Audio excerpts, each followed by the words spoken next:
All right, welcome. Let's go ahead and start this evening or this morning for our friends in China. My name is Kurt Dirks, Vice Chancellor of International Affairs and Director of the McDonnell Scholars Academy. We are so pleased to have you join us for this special event from St. Louis to Beijing, the story of how artificial intelligence is reimagining the city. We're joined by Victor Ai tonight, who I'll do an introduction of in just a moment. It's going to be a very enlightening and fun session tonight. And so, Victor, thank you for joining us. Thank you, Kurt. Nice to see you. Well, like the title tonight, we have somewhere around 200 people, students, faculty, alumni, friends joining us, some in St. Louis, some in Beijing, and many in between. And so we welcome all those guests from wherever you are in the world. Today's event is put on by the McDonnell International Scholars Academy. And because our audience is broad, let me just give a real quick introduction for the audience to what the McDonnell Academy is about. The McDonnell Academy is a lead global initiative here at Washington University, and we really have two missions. One of the missions is focused on students. And this is a very unique program we run called the McDonnell Scholars Program. I'm going to tell you a little bit more about that later, and you'll actually get to meet some of our scholars. The second part of our mission is to foster knowledge, sharing, and collaborations, issues of global importance, whether it be climate change, human health, technology, or a variety of other issues. Some of that happens with research that our faculty do in collaboration with partner universities, and some of it is like conversations we're having tonight. Again, we're really honored to have one of our very successful alums, Victor Ai, join us tonight.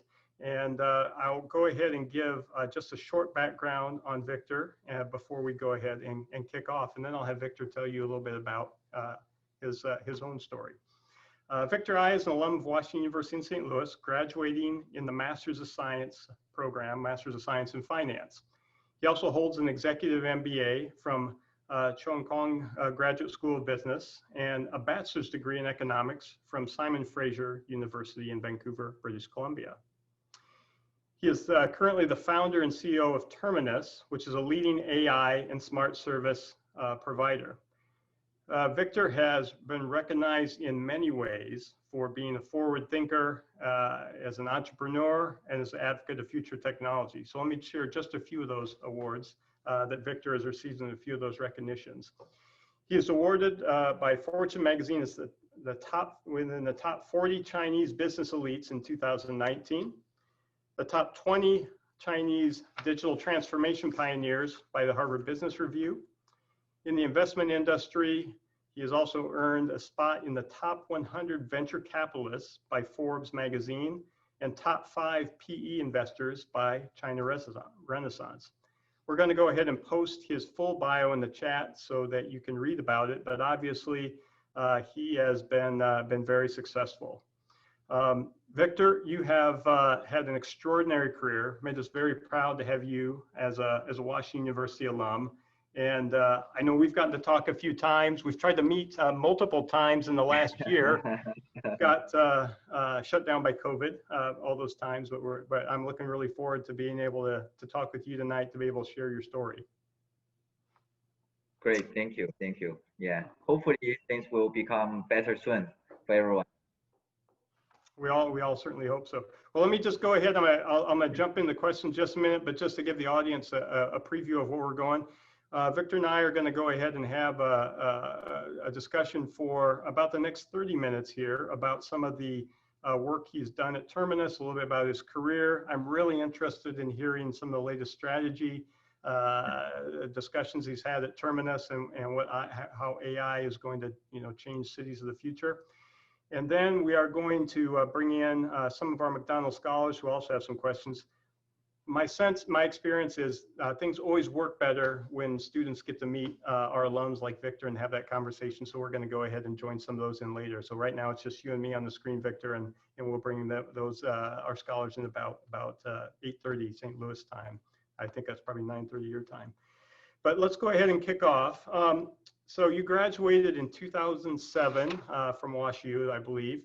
and now or CEO of Terminus. Can you bring us up to date on what happened between those times and some of the work that you're doing at Terminus now?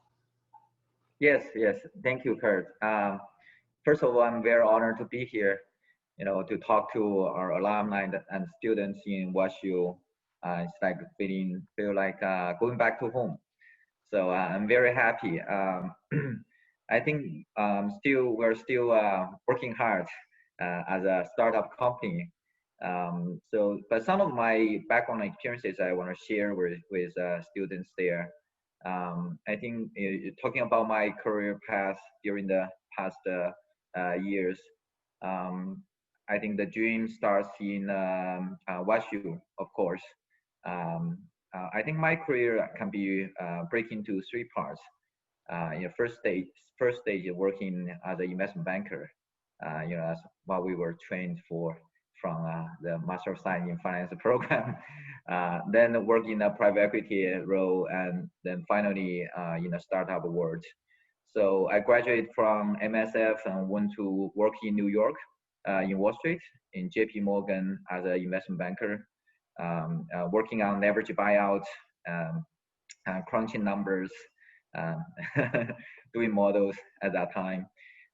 Then quickly moved back to work in Hong Kong, also in JP Morgan. Then got an offer from Lehman Brothers as a private equity investor. I saw it was one of the very good jobs at that time. I finally become a buy side in my investors.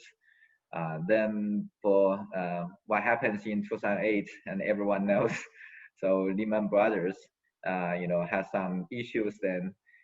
So we were acquired by a Chinese company called China Everbright.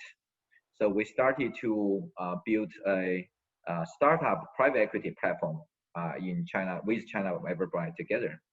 So in the past 10 years, we were making investments in real estate projects and also in new economy investments, such as internet, technology, consumer, the investment. With over 200 projects, we're managing over 15 billion US dollar AUM. That's my second part of my work. About 5 years ago, I had a strong feeling of doing a startup company. I see there are a lot of opportunities in the technology world, such as AI and IoT, and there are a lot of problems we need to solve for the city. So that's why I founded a company called Terminus in 2015. Terminus Group is a leading smart service provider focused on shaping the next generation of technology with we call AIoT, artificial intelligence and IoT. And over the years, Terminus has managed to be the top startup company in China. And also this year, as Kurt knows, I was in Dubai for half a year. Terminus has been officially announced by Expo 2020 Dubai as a official premier partner of Expo.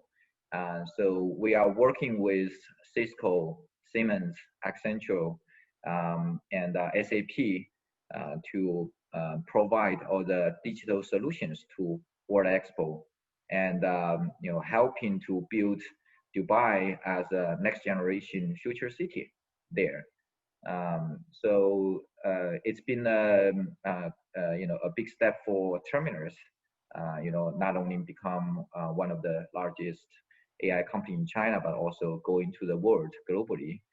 And so I think Terminus has also received a lot of awards and received, get recognized by the top investors in China, globally. We have investors as Everbright, Citigroup, IDG Capital, JD.com, InvestCorp, Accenture. I think the latest valuation for Terminus is about $3 billion US. Yeah, that's pretty much what we have been doing. We're still a young company. We have about 800 people. 60% of them are are R&D people doing research and doing models, and we have offices in all the different cities in China and also in LA and in Dubai. So I think that we're working on some cool projects recently. Well, I know there's actually quite a number of students from the MSF program, I think, who are watching tonight. And so we'll talk a little bit more about some advice you have for them. How do they become the next Victor Hai? I think they're probably thinking in their heads, because that's quite a story. Let's go ahead and talk a little bit about the strategy. I read about your press conference in Beijing, where you talked about your new future city strategy, the AI city. Would you talk a little bit about what that means, what that looks like, and what your vision is for an AI city? Yeah, I'm very excited to share that. We just launched our latest project, one of the first AI city in the world. We're working with BIG Group, the top-notch architecture in the world from Denmark. I think Björk, the founder of BIG Group, they have built 9 Google headquarters in the world.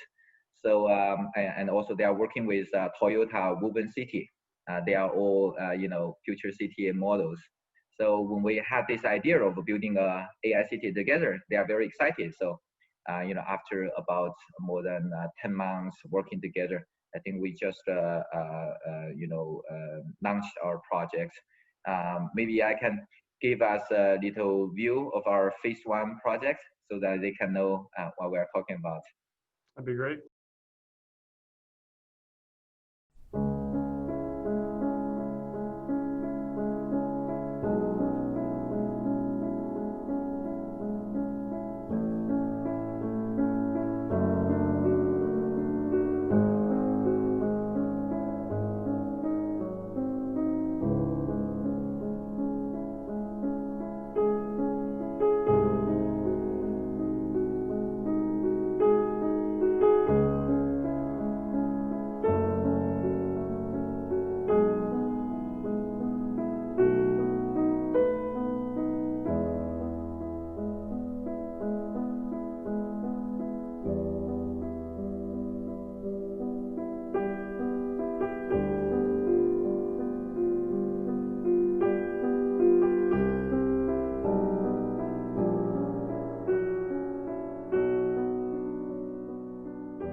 Thank you.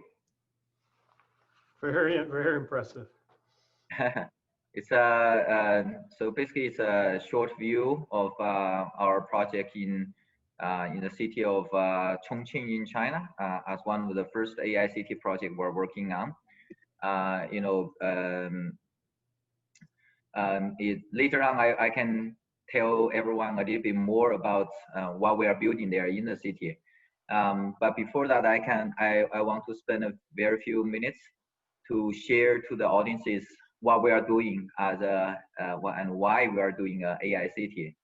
So let me start with some of the technology background.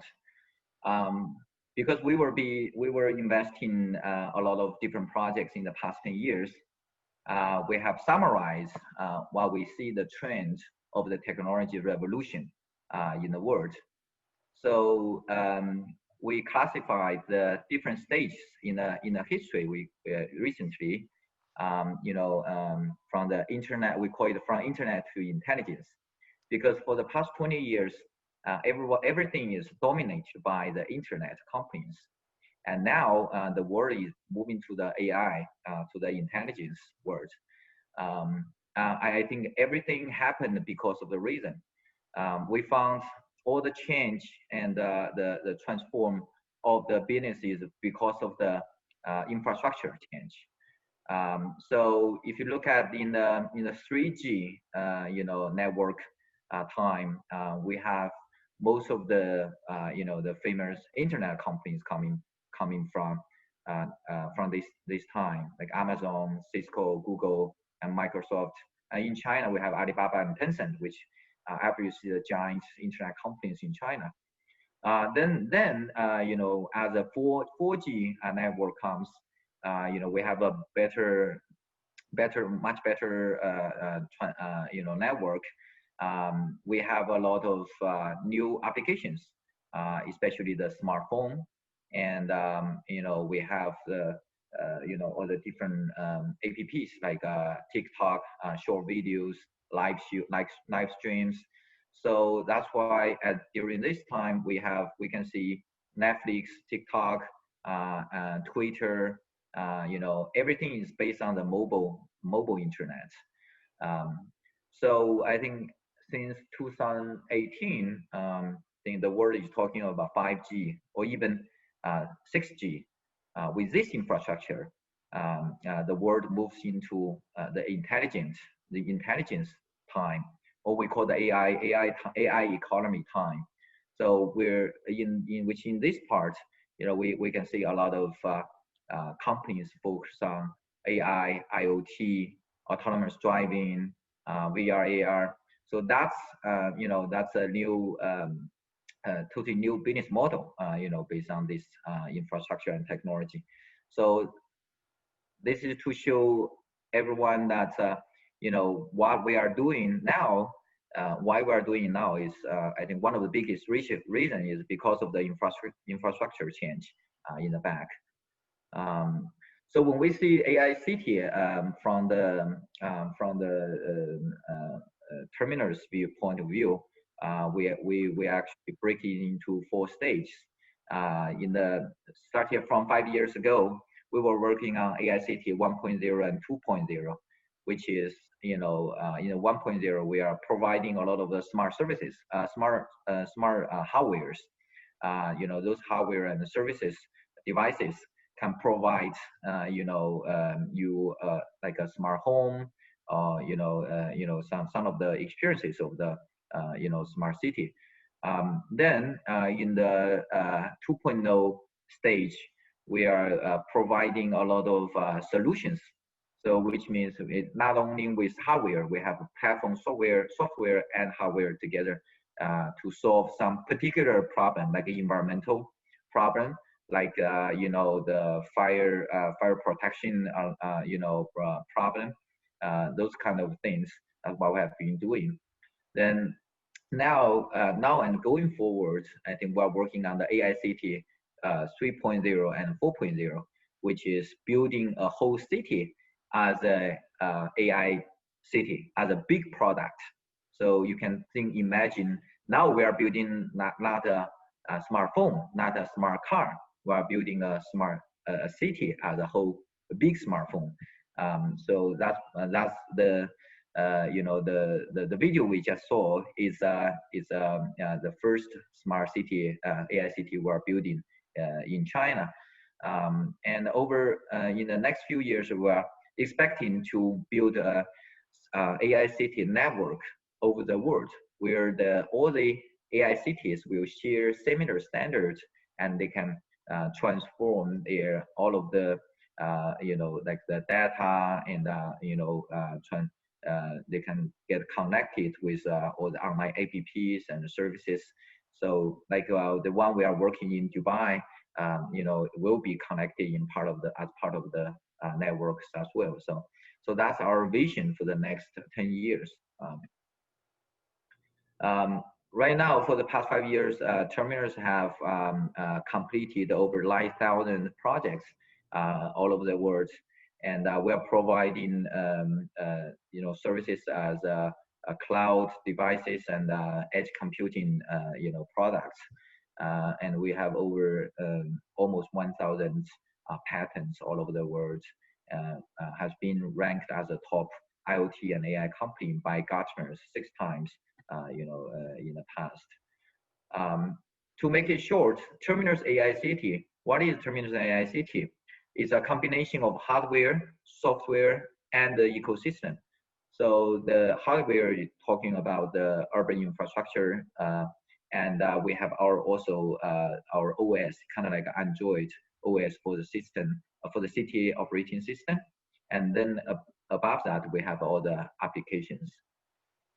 This page, maybe people can have it, make it more clear. So if you look at the city, we call it different scenarios or different contexts, right? We have the energy management in the city, we have the fire prevention, architecture, robotics, underground logistics, or parking, security, etc.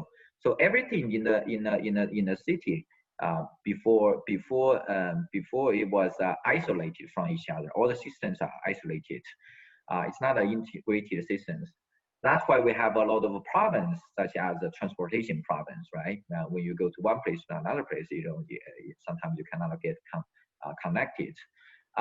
So in Terminus AI City, we are trying to put everything, connect all the dots together, all the smart scenario together.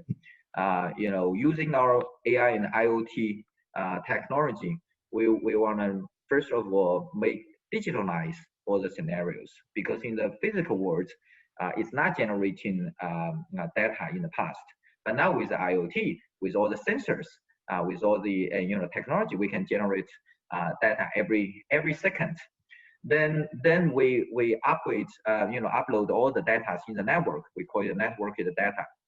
Then I think the third level is to in the network, in the cloud, it has to be smart, right? We are doing algorithm and calculating every moment.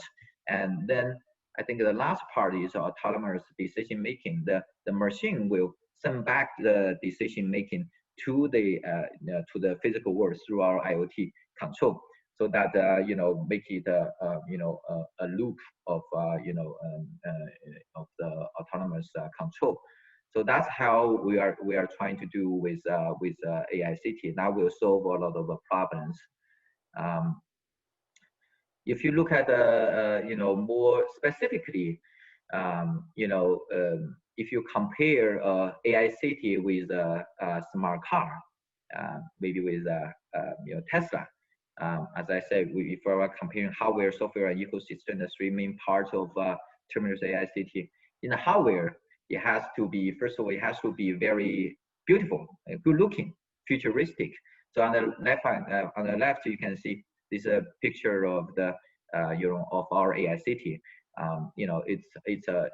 It's just like the Tesla when it first launched, with the best designers, futuristic looking.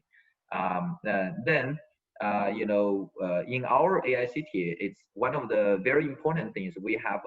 It's a robotic, robot-friendly park, environment. So everywhere can be accessed by the robots. Because we believe in the future, the robotics will become the major force for the world. So all the infrastructures we are building, we have to be able to adapt to them. So we have sensors everywhere, we have the chargers everywhere, and robotics can go to any place and perform all the things. As human beings, everything will be online in the future, so that we don't have to work. Everyone just enjoy your life, right? Let them to serve you. So this infrastructure is very different. Then from the software part, which is the most important, again, we compare to Tesla.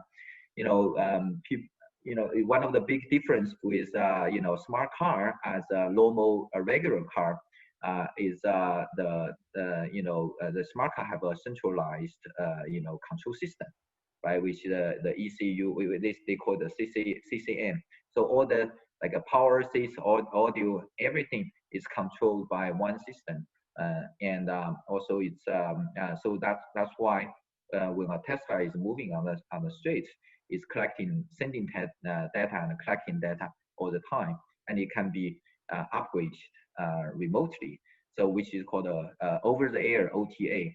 So this concept has been implemented in our AI City. So our whole AI City is connected by one platform we call TACOS, Terminus AI City Operating System. We are connecting all the different subsystems together, and it's connected to the internet. So it's similar to the car. You know, if we found some problem, we found something we want to upgrade, we can just upgrade it over the air. You know, overnight. Tomorrow the city will be different, which means the city is growing. It's a you know, in the you know, evolution. You know, every day will be a different. After 10 years, it will be you know, a totally different city as 10 years ago. So this concept is very it's very important, and also it's a data driven you know, city. So all the management of the city will be driven by the data. I think the third one is you know, we call it personalized recommendation, which means everyone goes into the city will recognize you and give you different fields, different services. You know, if you go to you know, go to a coffee shop or somewhere, when you get into here, people will know, oh, it's Kurt coming here, so they will provide you know, your double shot latte, you know, every morning for you. All right. Something like that. Playing the music you like when you go in. So that's it's just like you know, what we can you know, enjoy from the smart car and the smartphone. So that's how we build the software. And you know, the last part where I want to talk about this ecosystem to give you an understanding. So the city itself, not only is a hardware there, but also it will is very similar to a smartphone. If you look at what's happening with the iPhone, you have 23 million developers on the iPhone, on the application side, in the App Store. That's how you build up the ecosystem to give people a better you know, feedback and you know, enjoy the use of the iPhone. Think if an iPhone is without all the app or without any network, the phone is not so interesting, right? So the same here in our AI city, we have the very similar you know, layout of layers of the operating system as iPhone. So as our city, we have all the vertical providers of for example, like robotic services, and you know, like the online payments, autonomous driving. All the different companies, they will join us as a, you know, as an ecosystem to provide apps for our, but on the city level, so that our city is not only just a city, it will also have the all the vertical applications, and you can use. So that's how everything is connected. So here it's the phase one of our AI city in China. It has a 1.2 million square meters GFA. It's a very large project. And you know, in this park, you can see over, you know, 20 over 30 different smart scenarios, we call it, like all the apps there. It will be and also one of the very important, it will be 90% digitalized. Everything will be generating data. It's very, very interesting thing.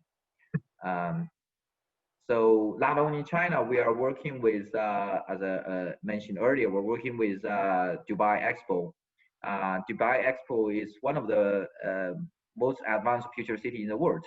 Everyone knows Dubai people, they like to build luxury, expensive things and future things, such like Khalifa Tower, right? In the past. So for the Expo is to showcase the future.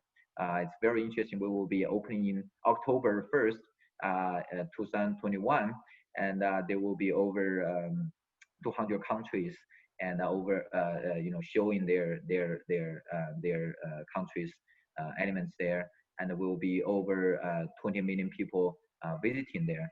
And after that, we'll be becoming a future city. And their vision is to build it as a most advanced technology city. So we are, you know, as a premium partner of Dubai Expo, we are working with them to build this place. You know, one of the world's leading smart city.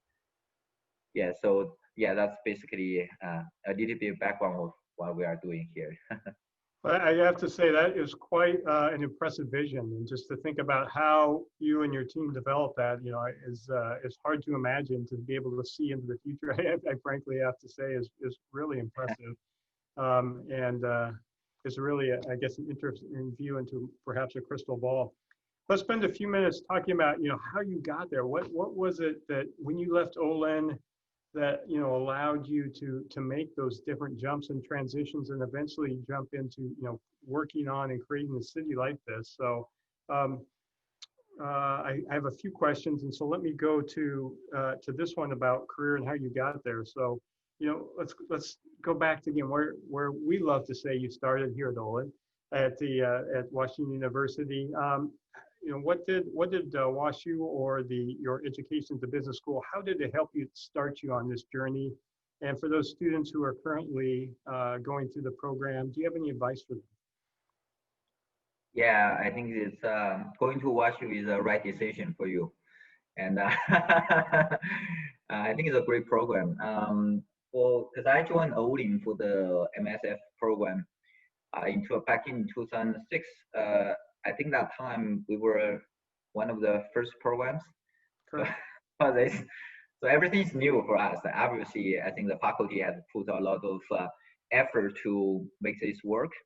I remember at that time we have Mr. Gary Hochberg and you know, Todd Melvin and Snow, and you know, those are, you know, the smartest people I've ever met, and they will work it together to help build this together. So I kind of feel like all of my experiences in the past is all joining the startup companies or startup programs. So anyway, so I think what you give me a lot of change my career, and also I changed my life. You know, what should I learned how to think critically, and also what you give me, I think obviously the best training you know you can ever find in the world. Um, and you know, needed to say, I think the alumni system in WashU is also you know, a very strong network. I got my first job in JP Morgan through the alumni system. You know, as an international student at that time, especially, I was the only Chinese student. You know, got in my department in JP Morgan. We have 300 people in nationwide, and I was only Chinese there as a foreigner, so they always make fun of me at that time. But you know, everything happens because of what you give me all the best trainings, and I think we have a very solid training on the background, especially the quantitative you know, skills. I think that's the reason why people, you know, when they pick you, they will you know, choose the quality. And also I remember at that time what's that called, Western Career Center. I don't know if they still have that. Still there? So, yeah. So I made a full use of Western Career Center, so to train the, you know, how to do an interview and to do all the things, and they give me a lot of help. So I deeply I feel really grateful for what's offered by WashU. So. Well, we're going to bring our scholars on in just a minute for questions, but you know who is who's watching tonight is Gary Hochberg, and oh, really? Yeah, so he's on, and I asked him if he remembered you. He said, "Of course I did," and he said that he has been successful. I'm just going to read here Gary's message to me. That he has been successful comes as no surprise. He is very motivated and engaging. I admitted him to the program, so of course he owes everything to me. So there's your message from Gary. He did have a question for you, which I'm gonna come back to in the. Actually, I'll go to that question. Then we're gonna bring our scholars on for some questions. Gary's question was, you know, how did you end up getting into artificial intelligence in your career, coming from JP Morgan, a finance training, and tonight you were telling us about this future technology world. How did you make that transition?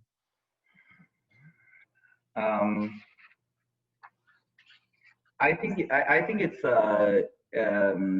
it's curiosity. Um, I think generally I'm very curious about new things.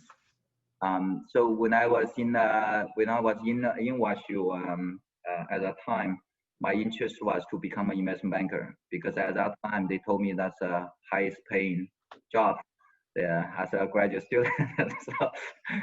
But I think I learned uh, you know techniques at that time. I think it's very important for as a startup student in your career. Then then I then one of the reason why I moved to the private equity is because I think when you are making investments from shifting from a sales side to buy side is a very different experience. Because in sales side, all you think about is how to make sales, right? So making sales, getting the advisor fees, and that's how investment banking brokers down. So all we are doing is working on the PPT prospectors and make sure that all the colors are aligned and all the numbers right and looks good. And after we made the sale, then we don't need to worry too much, right? After IPO, we collect the money, we celebrate and go to a different vacation place. But then when you're doing a private equity, you have to think longer time, right? And then you have to think about what's happening in your investment 3 years later, 5 years later, even longer, sometimes 10 years later. So that's where you need to really look deep into the industry and understand what's happening. And that's why I found very interesting because I want to spend my time on more valuable things, right? To think through things, not only just making good PPTs. So that's why I changed to do the private equity. Doing terminals, I think it's also again is out of the curiosity because we have, as I said, explained earlier, we have made investment in internet companies, in mobile internet companies, and also some of the technology companies. So when I look at this, I say, what's happening in the next 10 years? What's your, what am I gonna be doing? And what's the vision? What's changing the world? I just feel, a few years ago, I feel I should do something where I can be participating as one of the people who is changing the world, not help other people change the world as an investor. So, and also we are doing the AI, and as I said, the AI time is a totally new age, right? It's very difficult for me to find a good company to invest. I found they are all not doing perfect as I thought. So I thought maybe I should do it by myself. So that's why I started to run the company, by myself. We start with $10 million valuation. I remember now 5 years later, we're a $3 billion company. I think the valuation is not so important, but it's a reflection of how you committed to something and work hard to something, then you can, it makes sense. You make a long-term value. So I think this is something I can do for another 20 years and to just make the city better, make it more efficient, change the pollution problem, transportation problem. We are solving problems every day. So I think that's how naturally I get here. I think that's a great great way to think about the career on how it evolves to different pieces on how you can contribute to making a difference and kind of where you're at now. So I think that notion of creativity as well as thinking about what can you do, how you can do it, is I think a great lesson for all of us. Okay, I'm going to bring in some of our students, and if you guys want to go ahead and turn on, or if our team can turn them on, and I'm going to tell people a little bit about the program while everyone's getting turned on here. If you were here with us, Victor, we'd be in person. We'd have a session where you could meet and talk with them. And so we're going to try to do this virtually if this works. The McDonnell, let me tell everyone a little bit about the McDonnell Scholars Program, why they're getting in. These are a group of graduate students who really not only want to develop expertise in their field, so they're all in the graduate program. of their kind of area of expertise, but they also want to, be part of an international community of scholars.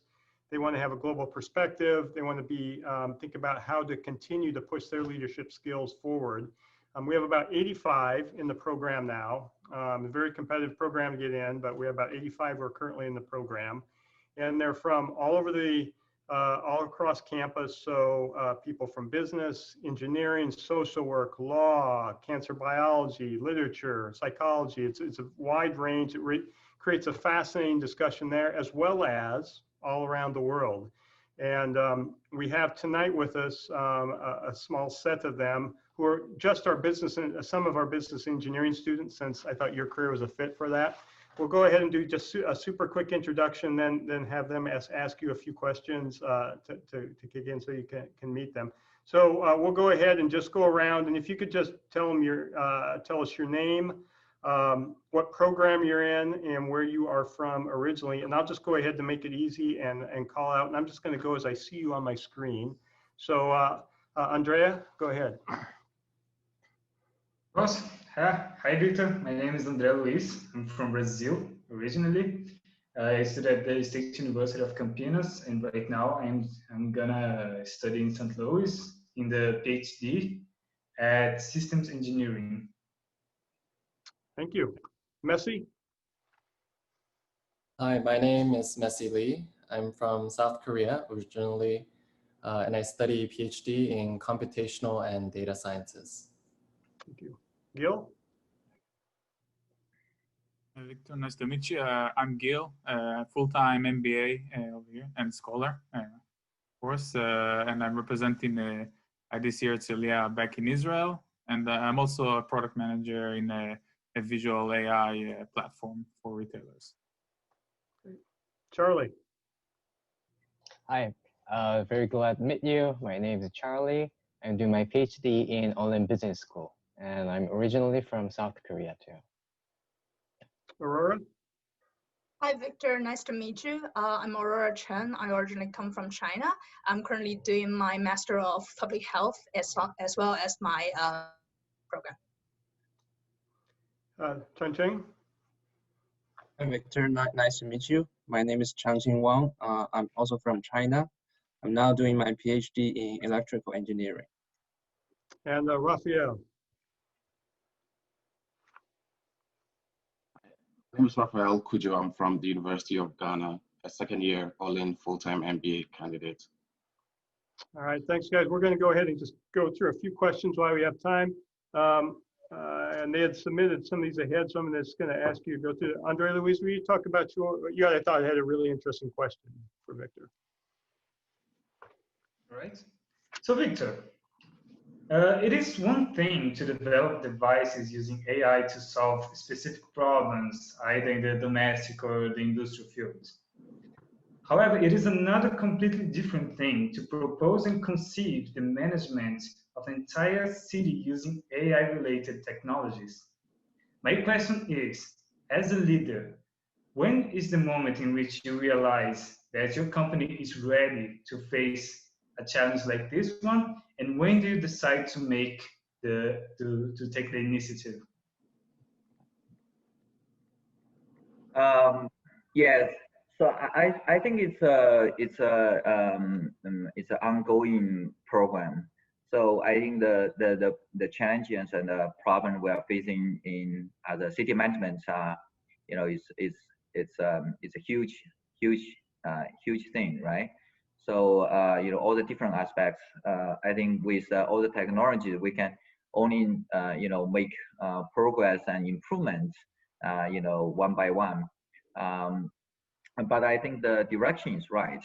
I think I don't know, in other places, but back in China, we have 1.4 billion people populations, and think about the pollutions, think about the energy consumptions, all the issues and transportations, and everyone is buying a car.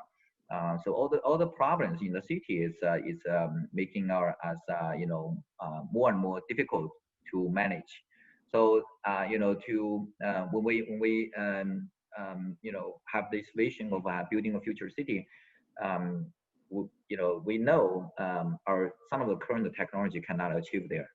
It will be different generations to be there in 10 years. But that's why when we set up, as I said earlier, we set up the structure of the AI city. We set it up as a kind of like an iPhone, like a smartphone, where you can do the iOS upgrade, every time, the over-the-air OTA, right? So we can keep upgrading our software, keep upgrading our solutions to make it better and better. So after 10 years, maybe just like an iPhone 12, we can have AI City 12. So at that time, it will be different. Let's take our next question from Chung Ching. I thought you had a very timely question for us. Yeah, my question is related to the situation right now. Like during the situation like in pandemic, what do you think the AI and smart city network can influence people's life or public health? Yeah, I think it's very good question, because during the pandemic, I was in Dubai. So I was originally I was in China. When we had this the pandemic started. Then I saw maybe it's safe to go outside of China. So that's why I left China to travel in India and in Dubai. But after I landed in Dubai, we got quarantined there because the whole world is becoming a mess. So I think the whole pandemic actually changed a lot of things. I think one of the big things is we see more and more unmanned situation, the demands much stronger. For example, one of our clients, the Qatar airline, in the airport, they bought a lot of robotics from us to do the sanitization there, because some of the environment is not good for human beings to do, right? So you need the machines to do all the work and to help clean the environment and make people safe. And also we have a lot of devices provided to the people in the Middle East and all over the world, where you can remotely, you can check people's temperature, check your situation, and send alarms to the people. So I think this pandemic really promotes the technology. Some people, some of the people before, they were thinking, oh, maybe it's unnecessary to spend money on the technology. But now people feel like this is a must. So I think in that way, the technology can help solving a lot of issues. Let's do one more from Gil. You worked at you've been working in AI. You had I think a question for Victor. Yes, thank you. I must say that this is one of the most I guess visionary presentations that I've seen recently or at all. I mean, the company that I'm working for, I mean, we solve this very niche solution in the fashion retail industry. And this is, I mean, powering a whole city. And I mean, I think that it takes a lot of courage to innovate like that. And that brings a lot of risks with it as a company, but also as a community. We need to be brave to step into that innovative state. And I was wondering, so to what do you think are the major risks that come with it, and how can we mitigate those risks of AI-powered cities?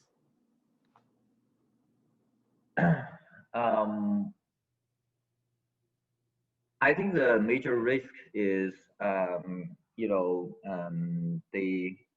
the technology, when it become common practice, usually starts very, very expensive. So we call 5 years ago, we see AI is a luxury product. Only in the big companies or rich companies can buy it, or the city like Shanghai can buy our products, because fundamentally it's very expensive, right? Some of the algorithms, some of the things. So I think one of the, as a company as us, one of the risks is we spend, billions of, dollars and, a lot of money on the research. So you have developed a lot of algorithms, a lot of, products, but can you sell them? Can you, really, to put to the market? When will the market accept them? So I think that's from the company side, it's a risk of investment and return, ROI. And I think from the city level is you have to adapt all the technology very cautiously, because some of the technology is not mature enough. But if you implement into some of the scenarios, you could be a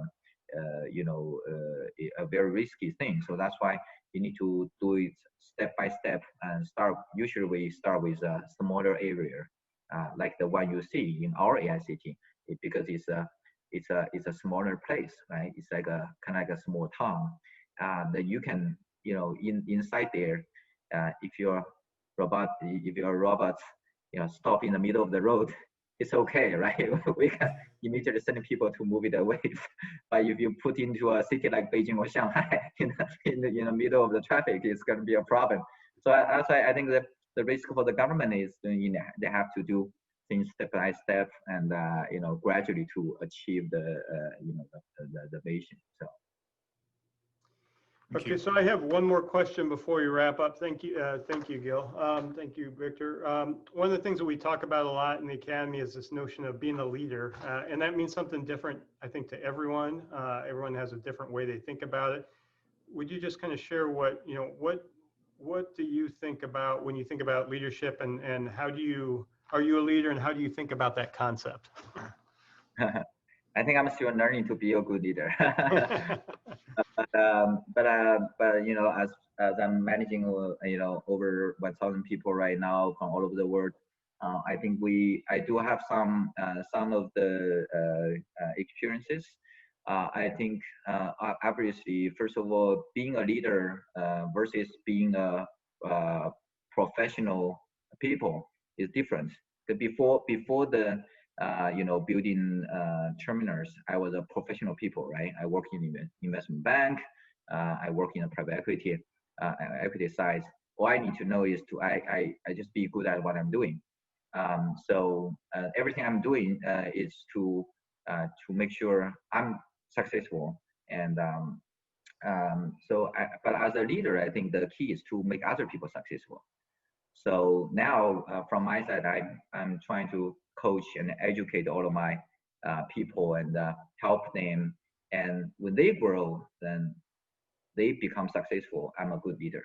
So I think that's one big difference of being a leader and also as just a professional people.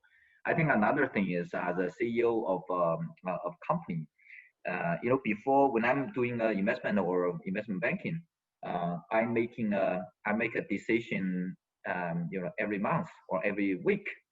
After we will look at the project, look at the company, and do all the research and analyze and everything. Then finally we bring into investment committee, and we made one investment, invest or not, how much you invest, right? What's the terms? So all the decision making based on a lot of the data and logic thinking and a lot of work. As a CEO of a company, and especially a startup company, I'm making 100 decisions every day, right? So you're constantly making decisions. So and you're a problem solver, because believe me, every minute will generate problems, right? So it's something you never know, and you have never learned in only business school. But I think you learn the method how to solve those problems. So I think as a CEO, you are making decisions and solve problems, every day. So I think that's a big difference. So yeah. I think you raise a great point. It's a lot of decisions that you have to make, but then other people have to also be impacted by those, and so tremendous responsibility, right, in doing that. So I think that's a great way of thinking about that. I was going to ask, I have a few words before we close out. Aurora, do you want to say, I guess, something on behalf of our fellow scholars to help end tonight? Yeah, sure. Kurt, I just want to say thank yep. you for Victor coming to give us this very informational sharing. Although I didn't get the chance to ask a question, but I think Gil's question kind of covered mine.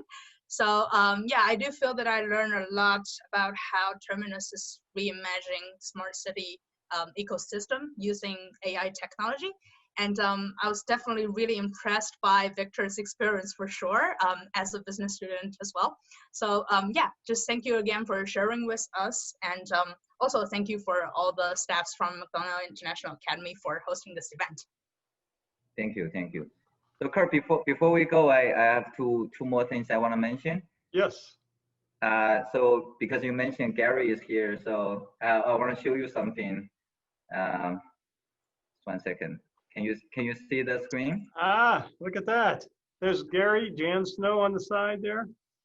Yeah, I just want to let you see how young I look 20 years ago in your hand, how old I am.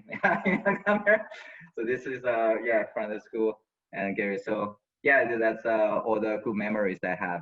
Yeah, thank you. Well, that's awesome. Well, it's you've on one hand, right, come a long ways from that picture. On the other hand, I suspect you're the same guy who graduated from here, and which I think is probably a great grounding across your life. But even though you've made those transitions, so I know Gary will be really excited to see that, and will probably reach out to you on that. So again, I guess I just want to, as we run out of time here, personally thank you for, I know you have a busy day, and for coming on your morning here to share with us. We are really looking forward to having you back to campus so you can see our new business school building. That building you were in still is there. Students are still going there, but we have a couple more buildings, probably at least one more that's gone up for a business school building. But more importantly, I want to get you on campus to meet the latest group of students who are now in the shoes you were in then. And to be able to share that, I think will be, incredibly valuable. So, but in the meantime, thank you so much for sharing this. I think we're all inspired tonight. I'm a little scared also about what that future is going to look like, perhaps, of an AI city. But I know we're in good hands with people like you who are taking us there. Hopefully the pandemic situation will get better. As I said, we have our the Expo project going on. It will be launched in October 1st next year. So I want to invite all of our students and alumni and faculties to, if you have an opportunity to go to Dubai to see the Expo, please contact me, and I can arrange everyone to check it out. We have a lot of VIP tickets I can use, first of all. And secondly, as I said, we have been working with all the international institutions globally, and also location-wise, we have Dubai, Beijing, Shanghai. So if any of our students or scholars are interested into knowing more about this, I'm more than happy to welcome them to join, to do an internship here, or just come here and check it out and talk with our research people or something. So we will. I'm sure we'll definitely be in contact then with. You'll probably get a lot of emails from our students now who are ready to do that, either to see you in Dubai or to come do an internship there. And so we'll have one of our career service people from the Western Career Service you mentioned be in contact to be able to do that. So, thank you, everyone. Well, to our audience who are out there, thank you for joining us either this morning or this evening for you. And we will look forward to seeing you again, Victor. I look forward to seeing you in person, I hope very soon. Thank you. Have a good evening. See you. Take care. Have a great day. Bye-bye.